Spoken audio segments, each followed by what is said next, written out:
Então, muito bom dia para todas, para todos. Vamos dar sequência à aula da Bhagavad Gita, continuando aqui no nosso tema do verso do capítulo 4,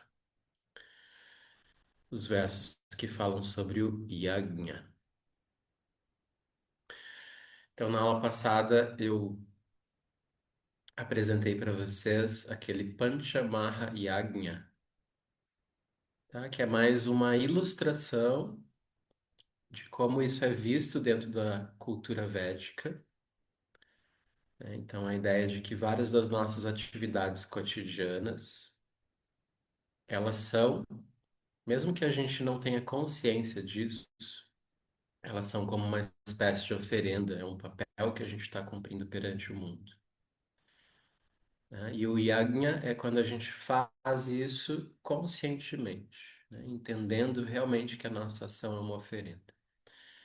Então, aqueles Panchamaha Yajnas, né? Eles mostram como que isso vai sendo aplicado numa rotina diária, né, dentro da cultura védica. Então, a ideia é que a pessoa vai ter lá o seu Deva Yajna, né? Alguma coisa que ela faça, que ela sente que tem essa relação com os devas, as forças da natureza. Ela vai praticar o Pitri Yajna, né? Ela sente que alguma coisa que ela está fazendo ali tem relação com honrar os ancestrais, os pais, a família. Depois ela vai praticar lá o qualquer outro Bhuta Yajna. Então, assim, alguma atividade que tenha relação com cuidar dos outros seres vivos, como os animais e as plantas. Aí tem o Manushya Yajna, que é a nossa dedicação direta a toda a humanidade, seja através do nosso trabalho, seja através de algum outro tipo de ação que a gente faça em benefício de outras pessoas. E o Brahma Yajna, que é aquele tempo dedicado ao aprendizado e ao ensino ou à propagação do conhecimento espiritual. Então, esses são exemplos bem práticos, né? Como eu disse para vocês, ilustrativos de como é que esse yajna se aplica na nossa vida cotidiana. E aí a gente chegou num verso onde Krishna conclui que todas as aspirações humanas, como Dharma, Artha, Kama e Moksha, todas elas dependem do Yajna, né? Elas só se cumprem a partir do Yajna.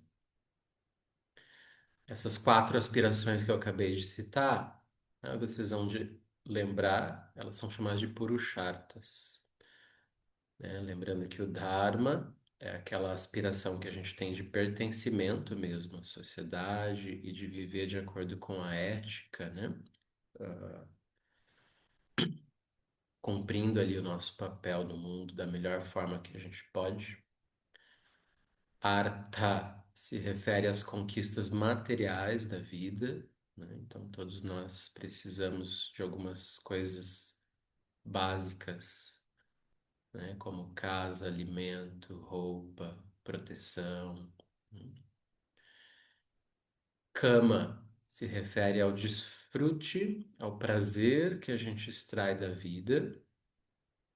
Então, tem relação com os prazeres físicos, sensoriais, os prazeres estéticos, a brincadeira, a diversão, o entretenimento, o lazer.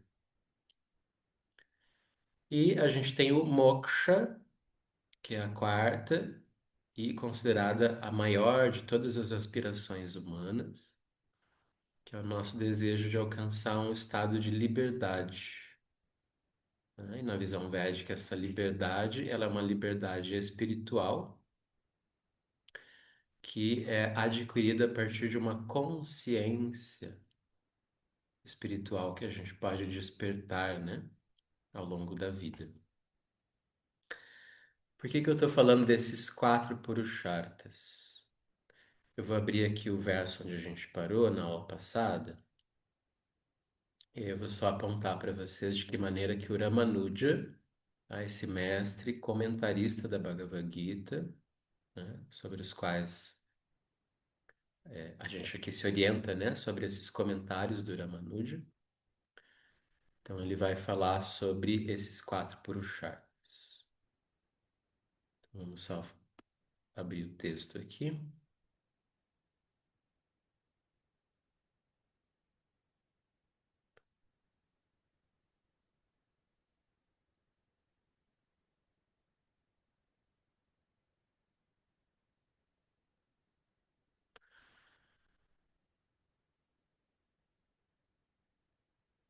Então lembra que ele disse o seguinte, né, que tudo que a gente vai recebendo da vida, o yogi é essa pessoa que ele tem consciência de que essas coisas que ele está recebendo da vida é a sobra, né, daquilo que ele primeiramente quis oferecer. Só entendendo, tá? Que isso já é uma perspectiva, um posicionamento mais maduro perante a vida. É muito natural, né, que nós, enquanto crianças, a gente está ali numa condição muito mais de receber do que de oferecer alguma coisa em troca, né?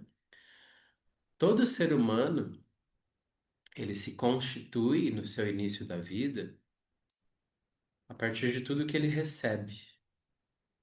Vocês vejam como a vida ela é generosa nesse sentido, tá? Porque a gente não chega aqui no mundo e a gente vai tendo já que oferecer tudo. A gente chega aqui e primeiro a gente vai recebendo, recebendo, recebendo. Tá? A gente recebe todos os cuidados, a proteção da família, a gente recebe a educação formal da nossa cultura, hum? A gente vai recebendo todo o suporte material ali para que a gente possa crescer, se nutrir, se desenvolver, até que a gente chegue nessa maturidade de poder então nos tornarmos mais independentes. E aí sim a gente começa nosso papel de retribuição ao mundo, né? Onde a gente está ali na nossa maturidade, oferecendo os nossos potenciais. Mas dentro dessa perspectiva já mais madura, depois da pessoa ter recebido tudo que ela recebeu para poder se constituir enquanto ser humano adulto, ela vai então adotar essa consciência do yajna. Tá? Agora é minha vez de começar a contribuir. E aí então a pessoa ela tem essa consciência de que ela está ali agindo a serviço do mundo, né? Fazendo todas essas contribuições que lhe cabe. E tudo que ela segue recebendo em troca é simbolizado aqui por Krishna como sendo as sobras das oferendas, né? As sobras dos sacrifícios, né? Que é essa comida ambrosíaca que ele está chamando aqui, né? Shishtamrita. Essa palavrinha amrita é uma palavra que a gente já viu antes. Ela literalmente significa imortalidade, né? Só que daí, mitologicamente, existe a ideia do néctar da imortalidade, né? Que era uma bebida que se considerava, né, que conferia essa imortalidade. Isso é um símbolo, tá? Uma metáfora, esse néctar da imortalidade.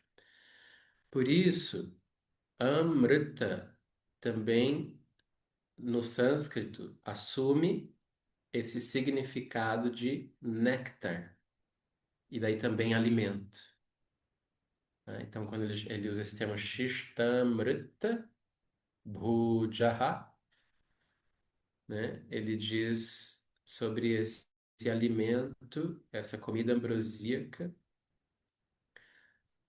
da qual a pessoa se nutre, né? Sendo que ela é, na verdade, a sobra, o remanescente da sua oferenda, daquilo que ela dispõe para o mundo. E aí ele diz que essas pessoas que praticam esse yajna dessa maneira, elas estão fazendo o caminho em direção ao Brahman eterno. Então, como vocês até comentaram, né, na aula passada, então o Sanatanam foi perguntado, quer dizer eterno. Então, Brahman eterno.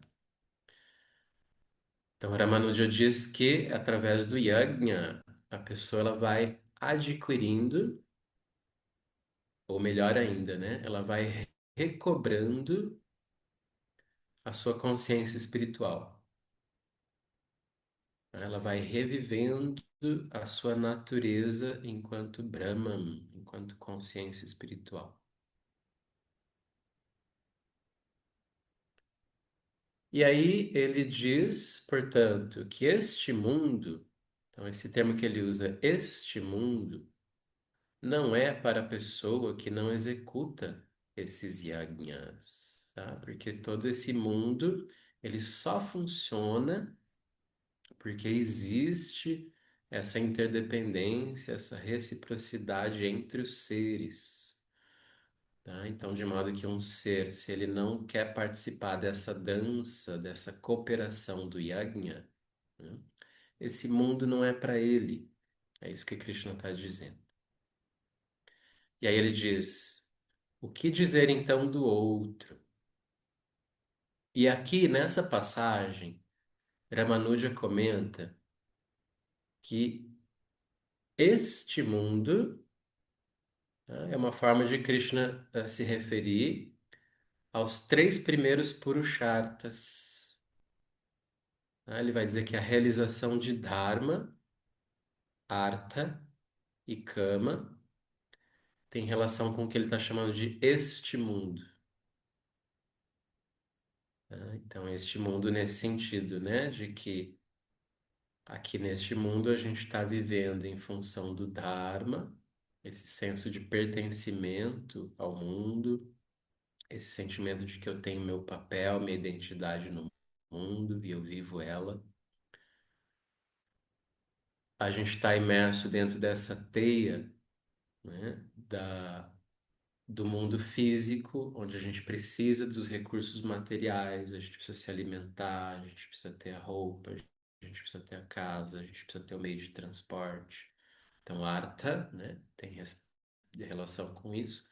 E Kama, aí com isso tudo a gente está tentando desfrutar desse mundo, né? Extrair nossos prazeres, nossas alegrias, nossos lazer.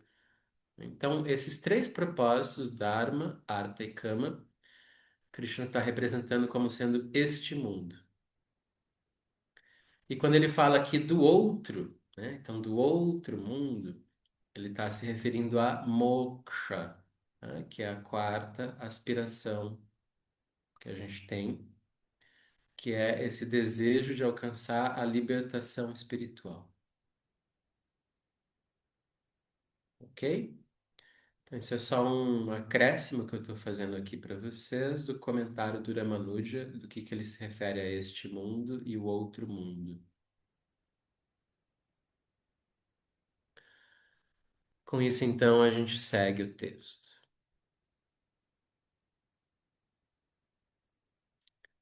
E aí, então, ele diz: deste modo, muitas formas de sacrifícios ou oferendas foram transmitidas como meio de alcançar o Brahman, o eu espiritual em sua própria natureza.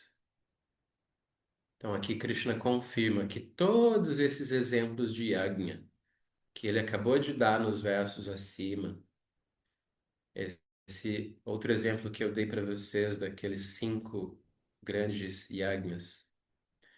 Então, todos eles são exemplos, ilustrações de tipos de yagnas e eles conduzem ao Brahman, tá? A realização do eu espiritual. E aí ele diz, então, saiba que todos estes yagnas se originam das ações. tá? Ou seja, a prática do yajna é uma ação, não é uma inação exatamente, né? É uma ação que a gente está fazendo. E aí, Krishna conclui: sabendo disso, você tornar-se-á livre. Então, aqui aparece a palavra moksha, que eu acabei de dizer para vocês, né? Então, moksha é o quarto purushartha, a maior de todas as aspirações humanas. Então, ele diz assim que sabendo, né, de que através do yajna, praticando as suas ações como yajna, né, sabendo disso, você pode usar dessa ferramenta para alcançar vimoksha, né, que quer dizer a libertação espiritual. Você vai se tornar uma pessoa livre.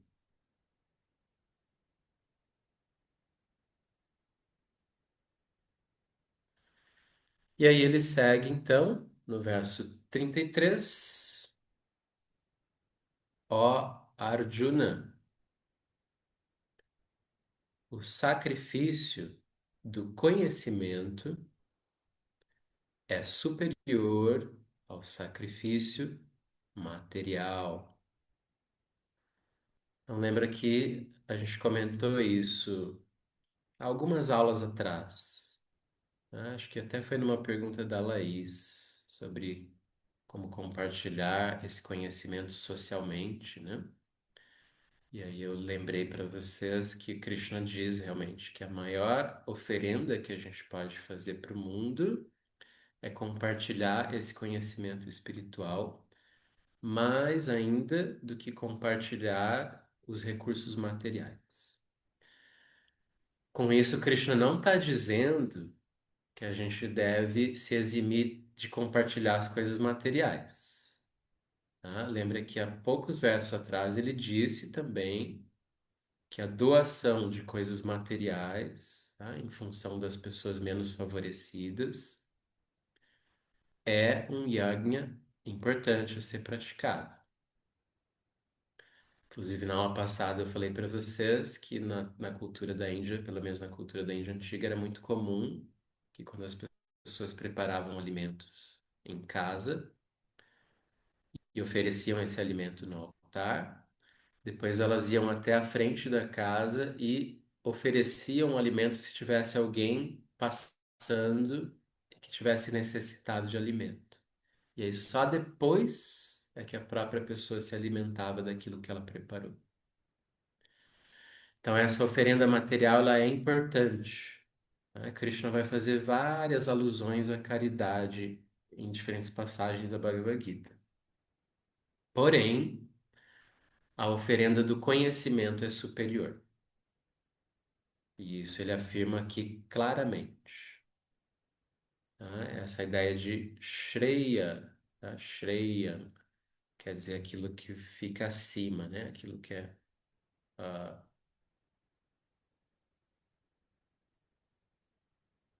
Desculpa. O Shreya quer dizer aquilo que é auspicioso, né? Aí ele está dizendo que o Param Tapa, Param quer dizer acima, né? Então ele diz assim, ó, que o Dravyam Yajna, que é a oferenda de coisas materiais. Existe o Dravya Yajna, oferenda de coisas materiais, porém, Param, né, superior a isso, a gente tem o Jnana Yajna, que é essa oferenda do conhecimento. Por quê? Aí Krishna faz uma conclusão aqui. Porque todas as ações e tudo que está envolvido nas ações culminam em conhecimento. Tá? O que que Krishna quer dizer com isso? Que no fundo, as nossas ações nesse mundo, elas são uma forma da gente ir adquirindo conhecimento sobre a vida. E quando a ação, ela assume realmente essa conotação de um yajna, ela começa a despertar o conhecimento espiritual.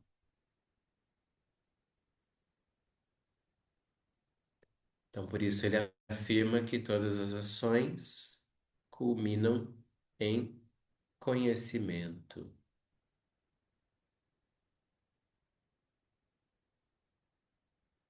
E aí ele chega no verso 34. Esse é um verso bem emblemático da Bhagavad Gita, porque aqui Krishna fala sobre como uma pessoa deve se aproximar das pessoas que estão distribuindo esse conhecimento espiritual. Vocês sabem que na cultura da Índia, diferente do que acontece em muitas outras partes do mundo, os professores são muito respeitados.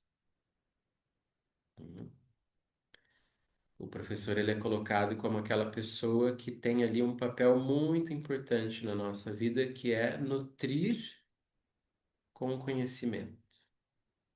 Então, o papel do professor é muito respeitado. Então, na Índia existe muita reverência aos professores, né? Todos os professores de qualquer tipo de assunto, quem já foi para a Índia sabe. Qualquer coisa que você vai estudar lá, mesmo um conhecimento secular, não precisa ser um conhecimento espiritual, existe essa reverência muito grande, né? A figura do professor.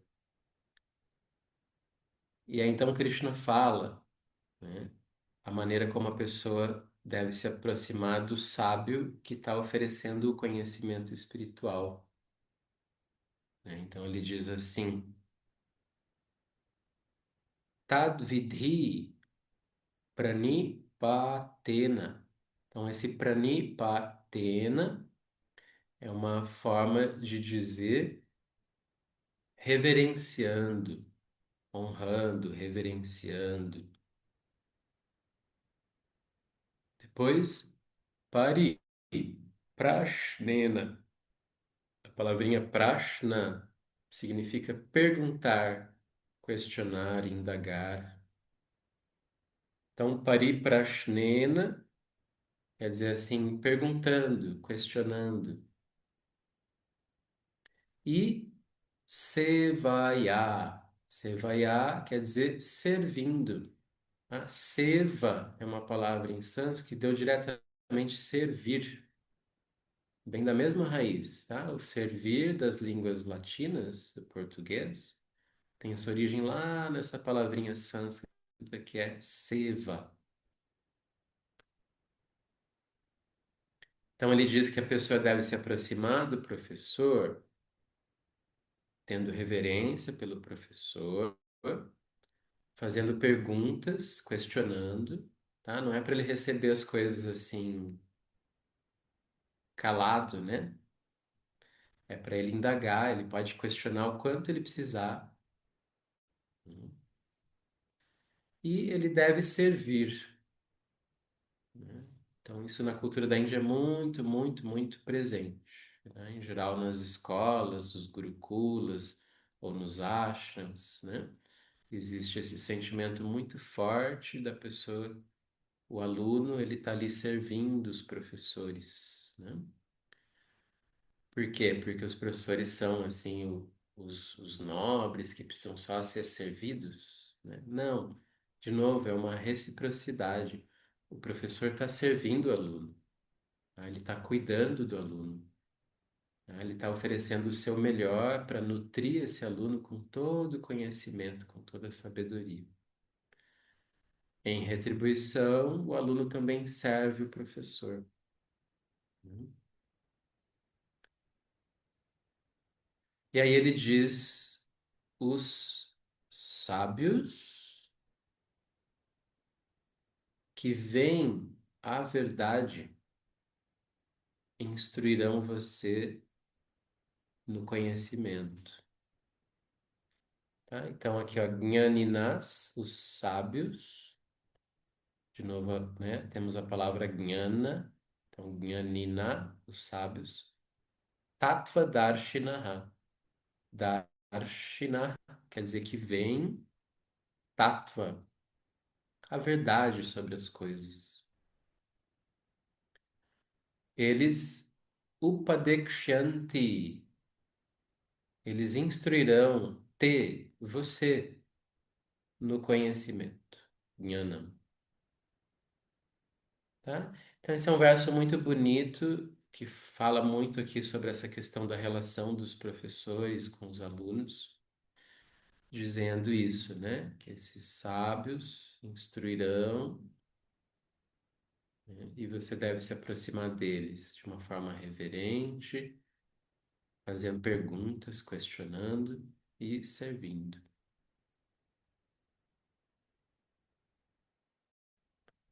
E aí vamos só mais um verso. E aí Krishna diz assim: adquirindo esse conhecimento, ó Arjuna, você não cairá novamente na ilusão. Então, isso que Krishna está dizendo, tá? Ele está dizendo de um conhecimento que é resolutivo a respeito das aflições e de toda a ignorância, né, a qual a gente está sujeito nessa vida. Resolutivo em que sentido, né? Nesse sentido que Krishna está dizendo assim, que uma vez que você adquire essa consciência, na punar moham. Moha quer dizer ilusão, engano. Na negação. E puna quer dizer de novo. Então ele está dizendo na punar moham. Você não vai voltar para essa condição de ignorância. E aí ele conclui o verso com uma frase muito bonita. Ele diz assim, ó, por meio desse conhecimento, você verá todos os seres, sem exceção, no seu eu espiritual. E então, em mim.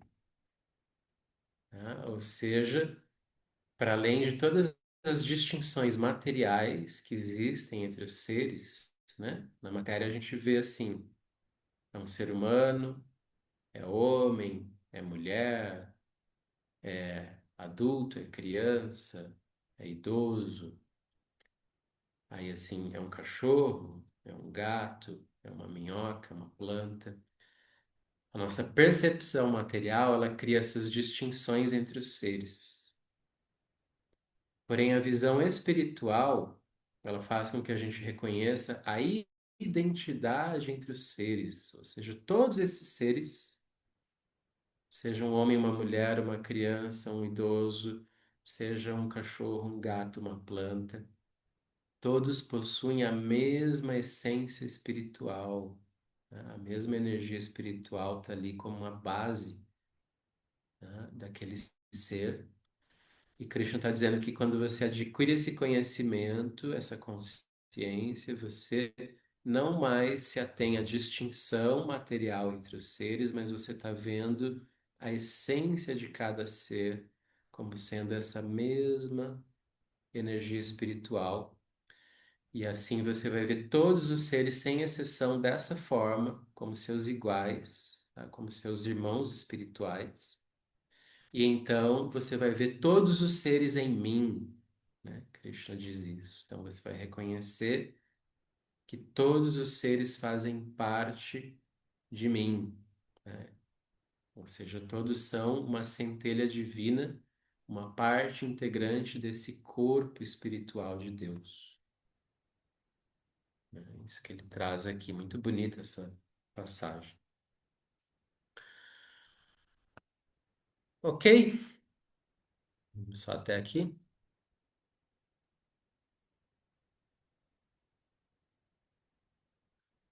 Alguma questão?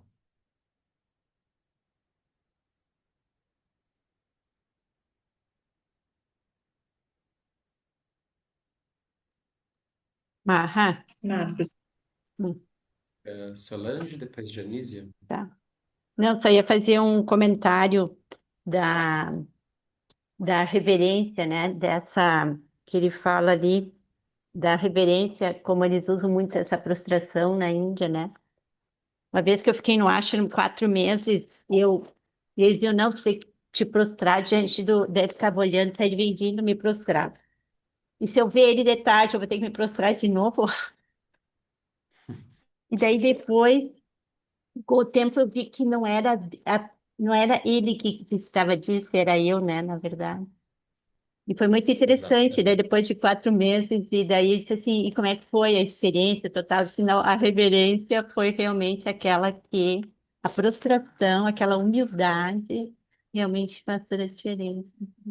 Sim, exatamente. Né? Não é o professor ou qualquer outra pessoa que precisa disso, Uhum, né? É nós que precisamos disso.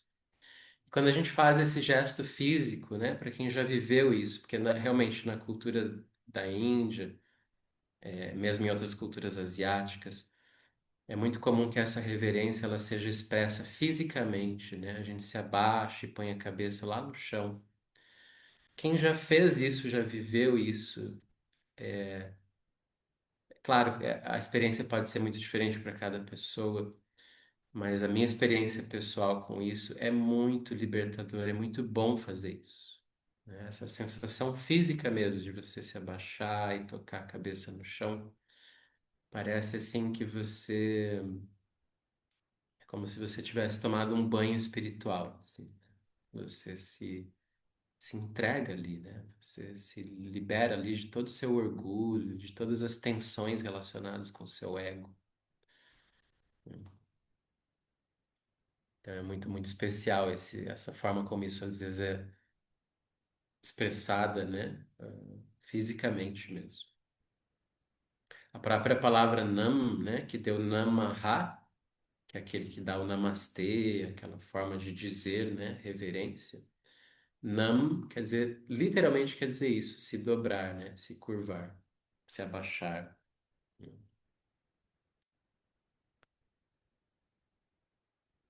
Diga, Dionísia. Eu estava pensando na questão das sobras, das oferendas.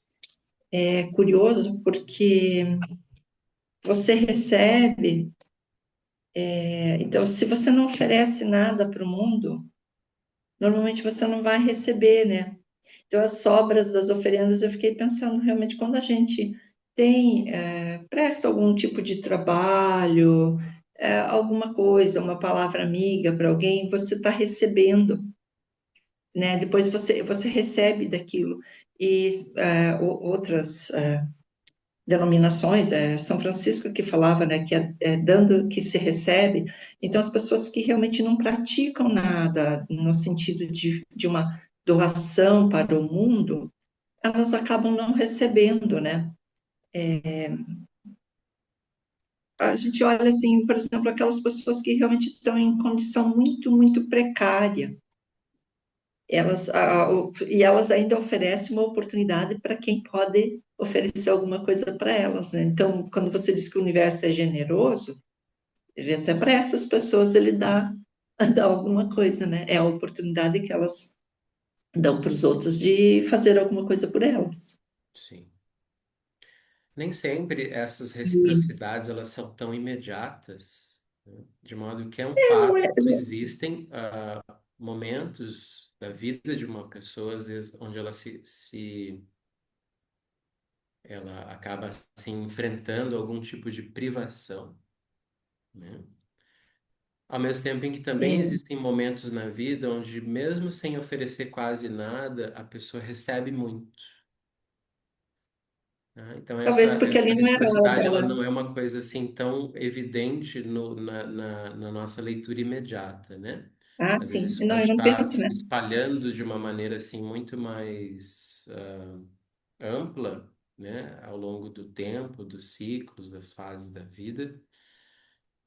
Mas sim, o que ele está trazendo aqui, né? O que Krishna está trazendo é que nós, como pessoas maduras, a gente precisa reconhecer que a gente já está recebendo um monte de coisa e, portanto, a gente entra, né, nessa roda das oferendas, fazendo também a nossa parte. Né? Mas é um fato Não que é. às vezes a gente vai ver pessoas que, mesmo não fazendo muito, elas recebem muito. E tem às vezes pessoas que estão numa fase onde elas oferecem muito e talvez parece que elas não recebem muito. Então isso tudo é bem intricado, né? A gente não consegue às vezes fazer uma leitura tão direta e imediata disso, né? É o que eu quero dizer que não é um toma lá da cá, né? É, às vezes a pessoa está naquela situação que é o momento dela de oferecer, e a outra está numa situação que é o momento dela de receber. E receber também é Sim, uma coisa muito. Saber receber também exige humildade, né? sim. Às vezes as pessoas não recebem porque elas não têm essa humildade. Outra coisa Uhum. que eu estava pensando, quando ele diz que a maior oferenda é oferecer conhecimento, é porque é o conhecimento que vai libertar o outro, né? Porque se eu só Sim, der coisas materiais, eu vou estar criando um dependente, eu não vou estar oferecendo aquilo que vai poder fazer com que a pessoa ela se torne uma pessoa autônoma, né? sim. Achei isso bem interessante. Mas era isso. Obrigada.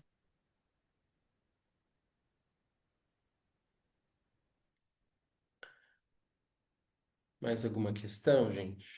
Eu acho que nesse aspecto de oferecer e receber, aí que entra a confiança um pouco também, né? Você tem que ter a confiança de que o mundo funciona dessa forma, né? Aí você agindo dessa forma, ao longo do tempo, aquilo vai fazer sentido. Então, precisa de um Sim, voto de confiança ali, né? Para isso tudo sim. começar, né? É, é um fato. Às vezes essa não confiança, né, que é bem típica ali do ego, do arrancar, né? Essa ideia de querer tentar sempre proteger o seu,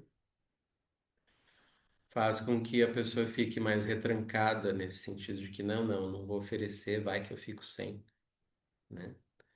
Então, na verdade, a ideia é eu me garantir, só para mim. E realmente isso é uma forma como a pessoa ela vai criando uma certa escassez para a vida, porque daí não flui, ela não consegue entrar realmente nesse fluir, né, do Dharma, do Yagni. Então é bem isso, a gente precisa primeiro de tudo reconhecer que a vida funciona assim, e aí a gente pode confiar, né, em fazer a nossa parte ali da nossa oferenda. Isso a gente pode perceber no próprio ato da respiração, né? Às vezes eu faço esse exercício da gente trazer isso para uma coisa bem próxima, que em geral a gente solta o ar com total confiança de que a gente vai ter uma próxima inspiração, né? Ninguém fica assim desconfiado em, olha, acho que deixa eu guardar esse ar aqui, porque se eu soltar ele, né, se eu entregar ele de volta aqui para a atmosfera, pode ser que não venha outro, né? A gente não sente isso em geral, né? Felizmente, pelo menos com a respiração, né? A gente pode fazer isso já assim, já fazem isso com a água, com a comida, né? Com outras coisas, mas assim, o ar a gente tem essa plena confiança de que eu solto e aquilo vem de novo, eu solto e ele vem de novo. Então, a respiração é um bom lugar para a gente exercitar essa confiança. Hum. Quer dizer, perceber, né, que essa confiança ela já existe em nós.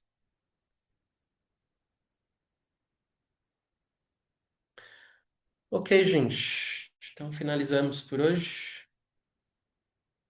Seguimos aí na quarta-feira que vem.